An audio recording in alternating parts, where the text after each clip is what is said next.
Okay, baik, bismillahirrahmanirrahim. Assalamualaikum warahmatullahi wabarakatuh. Saya Muhammad Azhari bin Abdul Rashid.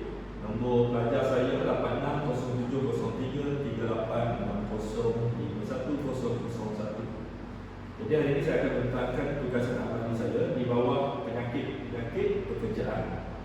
So dalam topik ini saya akan menerangkan berkaitan dengan biological hazard dan risk assessment, mana penyakit-penyakit ini terdapat dalam aktiviti dalam pekerjaan harian kita sepanjang kita bekerja dan sebagainya. Kita terendam kepada hazard, seterusnya kepada risiko hasil daripada hazard yang ada tadi. Okey, pengenalan. Apakah hazard? Hazard adalah semua sumber, situasi atau aktiviti yang berpotensi menimbulkan kecelakaan kerja dan atau penyakit akibat kerja. Manakala berdasarkan panduan HIRAC 2008 yang dibangunkan oleh pihak PBB, HIRAC bermakna suatu punca atau suatu keadaan yang mempunyai potensi di mana boleh mendatangkan mudarat dalam bentuk kecederaan atau kesihatan yang buruk kepada manusia, kerosakan harta, kerosakan alam sekitar atau gabungan dari mana-mana mudarat tersebutlah. So based on guideline HIRAC 2008. Kemudian kalau kita lihat dari segi hazard biologi, hazard biologi ini adalah merujuk kepada bahan biologi yang memberi ancaman terhadap kesihatan organisma hidup, terutamanya manusia. Kalau kita tengok sejak belakangan ini bermula tahun 2019 dan sehingga kini pun contohnya seperti COVID-19. Jadi manusia terdedah kepada risiko jangkitan, di mana jangkitan tadi mudah disebarkan daripada individu yang dijangkiti COVID kepada individu lain yang mana sekiranya tidak berlaku langkah-langkah pencegahan atau kawalan. Virus, bakteria, organisma mikro dan toksik merupakan contoh biohazard yang mampu memberi kepada kesan tubuh badan manusia. Seterusnya di antaranya seperti COVID-19 mudah bagi dikategorikan. So kesan yang berat kalau kita lihat ada yang sehingga menyebabkan kematian COVID, dan negara kita ataupun satu dunia digemparkan dengan COVID-19. Satu isu kategori penyakit yang berisiko lah. Okey, yang kedua berkaitan dengan penilaian risiko biologi. Yang pertama, penilaian risiko biologi ialah proses menilai risiko yang ditimbulkan oleh pendedahan kepada ejen biologi yang termasuk mengenal pasti, menilai dan mengawal potensi risiko tersebut. Sebab dalam penilaian kita akan menilai sejauh mana risiko pendedahan tersebut kepada individu atau harta benda. Contohnya dalam konteks penilaian risiko ini kita akan menilai kemungkinan kejadian dijangkiti dengan hazard tadi, kemudian bila jadi berapa teruk. So kat situ baru kita boleh menilai sejauh mana ataupun tahap risiko tadi. So bila ada risiko yang tinggi, mestilah ada langkah kawalan yang terbaik. Proses ini bermula dengan menggunakan sumber hazard seperti jenis bahan biologi itu sumber asalnya, sifat risiko dan tahap pendedahan. So kat sini kita akan buat penilaian pendedahan hazard dan kena create satu langkah kawalan yang sesuai hasil daripada penilaian ini. Selepas itu penilaian kemungkinan kesihatan manusia atau kesan alam sekitar daripada pendedahan dijalankan dan langkah pencegahan dan langkah kawalan yang disyorkan. Dan akhir sekali keberkesanan strategi kawalan dinilai. Maksudnya dari segi langkah kawalan tadi apa yang praktis.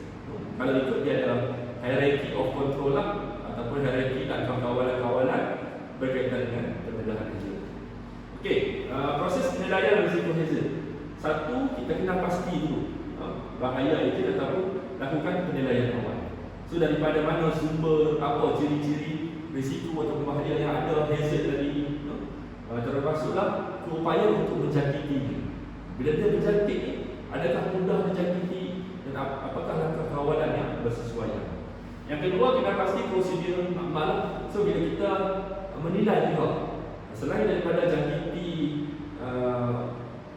kepada individu lain, Karena itu contoh individu yang terlibat dengan pekerjaan. Contoh dia sebagai jururawat di hospital yang merawat pesakit COVID dan sebagainya. Jadi mereka juga terdedah kepada jangkitan dan sebagainya. Ataupun lain-lain hazard biologikal yang kita tengok bila kurangnya langkah kawalan tadi boleh memberi pendedahan kepada individu yang kendalikan. Contoh di hospital banyaklah kita tahu kimia dan sebagainya. So benda-benda ni bakteria, jadi dia boleh memberi jangkitan sekiranya tidak ada langkah kawalan yang sempurna lah. Okey, yang ketiga, buat penentuan tahap keselamatan yang sesuai dan pilih langkah pencegahan tambahan. So bila kita nak kendalikan hazard tadi, hazard biologi ni, jadi kita kena cari salah satu kaedah macam mana kita nak kontrol dia. Mungkin kalau kata kita nak eliminate terus, mungkin kita boleh sediakan mana-mana pesakit ataupun mana-mana yang nak masuk makmal, basuh tangan, cuci tangan, sterilkan peralatan. Antara benda yang kita boleh kontrol lah bakteria, fungus dan sebagainya. Nak elakkan daripada apa? Jangkitan. So ini pentinglah kena pasti. Dan risiko pemilihan tahap sangat sesuai dan pilihan sebarang langkah pencegahan. Dan kalau kita tengok dalam hierarchy of control, setelah kita rujuk lain-lain kawalan, yang terakhir adalah PPE. Jadi kita kena pakailah PPE yang bersesuaian seperti face mask. Kita tahu deria-deria manusia ni tadi dia boleh dijangkiti, boleh virus dan sebagainya melalui rongga badan dan sebagainya, mungkin kontak daripada mata, tangan kita. Jadi mesti adalah sama ada pakai PPE, glove, face mask, face shield, mungkin baju, di mana semua adalah sebagai langkah kawalan yang sesuai. Dan seterusnya keempat, menilai kecekapan kaki tangan. Jadi salah satu dia bila kita tengok dalam pekerjaan ni, maksudnya kita individu tersebut perlu mengenal pasti tahap kecekapan ataupun individu yang nak mengendalikan hazard tadi, ataupun kita katakan penyakit jangkit tadi. Sebab apa? Kalau tidak, takut dia boleh memberi jangkitan, jangkitan kepada individu yang nak kendalikan ke, ataupun orang lain yang terdedah. Jadi pentinglah. Jadi termasuklah memberi latihan kepada individu yang bekerja ataupun yang terdedah kepada hazard biologi ini. Sebab apa benda ni? Dia mudah berjangkit.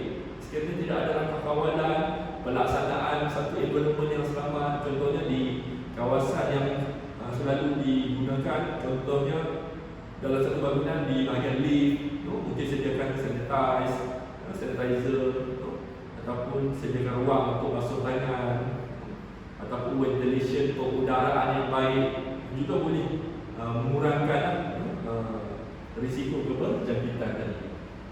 Okey, yang kelima, semak penilaian risiko dengan profesional dan menilai aspek keselamatan yang sesuai, praktis untuk dilaksanakan. So kita dah nilai proses tadi dan kita kenal pasti dan kita boleh create langkah kawalan yang bersesuaian lah. Okey, so kalau kita tengok dalam pembentangan saya ini juga, saya telah menerangkan faedah untuk kita apabila menjalankan penilaian risiko. Pertama, meningkatkan hak keselamatan daripada segi apa? Menjalankan penilaian risiko biologi membolehkan organisasi mengenal pasti potensi risiko dan bahaya.